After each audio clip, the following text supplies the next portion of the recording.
Hi, Mike. Can you look over here, please, Mike? It's an honor to have Jonathan Silverman, director of Opposite Sex, here on the Messier Moment. Jonathan, first of all, thank you for being here on the show. Thanks for having me. And I've watched you for a long time, and correct me if I'm wrong, Give Me a Break, sitcom with Nell Carter. You were one of the, there was 3 girls on the show, and you were one of the boyfriends, I believe. I believe you're correct. I think I began as one of the boyfriends, and then I ended up marrying my girlfriend, and we had a kid together. And we were only supposed to be 18 or 19 years old. But yeah, I only did that for a year, but it was great. It was great fun. It was great training ground. It was one of my first paying gigs. And to learn from a comic legend like Nell Carter, I mean, I can just imagine you learned so much on that set. I was obviously a fan of Nell's from her Broadway Theater, from her show that she won a Tony Award for called Ain't Misbehavin'. So when I had the chance to work with her, I was thrilled. I mean, I learned so much, and wow, that woman could sing. And she was something. She was explosive in the realm of the safety of sitcom. I mean, she really broke down a lot of barriers and made it a far more interesting experience than I ever could have imagined. But wow, that was a long time ago. That was over 30 years ago. Yeah, I wasn't even born yet, right? Yeah. But you had Thelma Hopkins, who was in she was in a band, I believe, at one point. She was Daw of Tony Orlando and Dawn. Yeah. Yeah, tie a yellow ribbon. She was one of them. And of course, you know, she's done so many great things. And then I have done other stuff. Yep. Besides doing Give Me a Break when I was 19 years old. I remember Brian. I'm going to go through it. If you got time, I got time, because I know the Jonathan Silverman career pretty good. You did Brighton Beach Memoirs, which was a film based on Neil Simon plays. Can you tell us about that? Because that must have been a big deal. Sure. That it's a Neil Simon play. I did that show for 2 years. It was my first job, and then we shot the movie of it about 2 years after, and.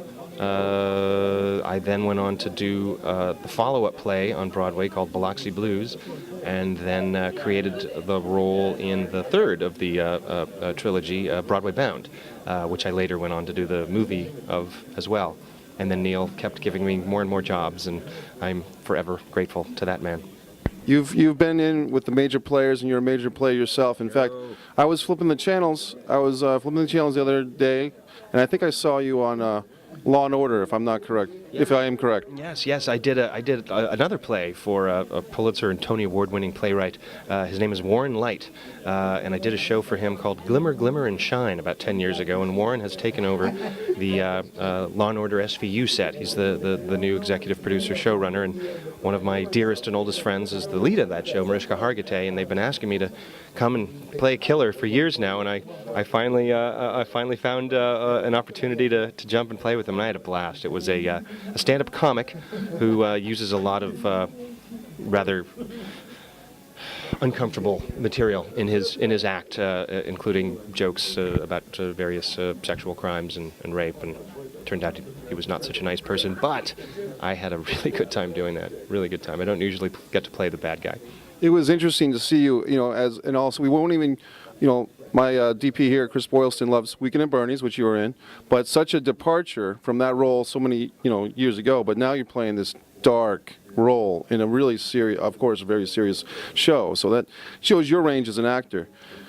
And as an acting coach myself, I just know that someone like yourself who has that range and can go from the comedy and the fun to the hardcore adult situations. How as an actor, how do you have that range? Gosh, well, first of all, thank you. I think I look at any particular role as just that, as a role, and then work on the genre of it later. I mean, it's my job to try and make it real first, and then should it call for comedy or should it not, figure that part out later. So, Jonathan Silverman, we're talking about your career, and you've done so much, and as someone that's watched your career, it's just great to have you on the Messier Moment. And here you are in Rhode Island, directing Opposite Sex. What else can we expect from you in your career? Well, I directed another movie that's coming out in a few months. It's a comedy for National Lampoon. It's called Another Dirty Movie. And I have a couple of films coming out in the next few months. I have a new TV show. and I start work on a film in about 5 weeks. So just staying busy, same old stuff, just work. Just a little bit of stuff going on. Yeah. When you say new TV show, you want to talk about that or no? Sure. It's a comedy, and it hasn't been publicly announced yet, but it'll be a summer series on network television, probably starting to air in June. Nice. Okay, Jonathan. Some of the viewers want to know. We watched this guy from Give Me a Break, Brighton Beach Memoirs, Weekend at Bernie's. How do you stay looking so young? Because you look pretty young. How do you do that, buddy? Yeah, that's right. I'm on the PADS training plan. I married someone way out of my league, and I try and stay in shape to make her happy. That's all. Nice. That's great. Right? Great answer. I And said the same thing. just a quick shout out to your wife. Was she the co-director of this? She was the better director. Yeah. Okay. No, she was my everything. Yeah. Okay, great. Jen Finnegan. Jen Finnegan. And how did you guys meet? On a set somewhere or in the business? No, we met at a party 10 years ago, and we've been madly in love ever since. Well, congratulations. Jonathan Silverman, anything you want to say to the industry insiders and Messier Moment as we wrap up? Thank you for having me. Rhode Island rocks. Messier Moment with Jonathan Silverman. Thank you so much, sir. Thank you. Hi, Mike. Can you look over here, please, Mike?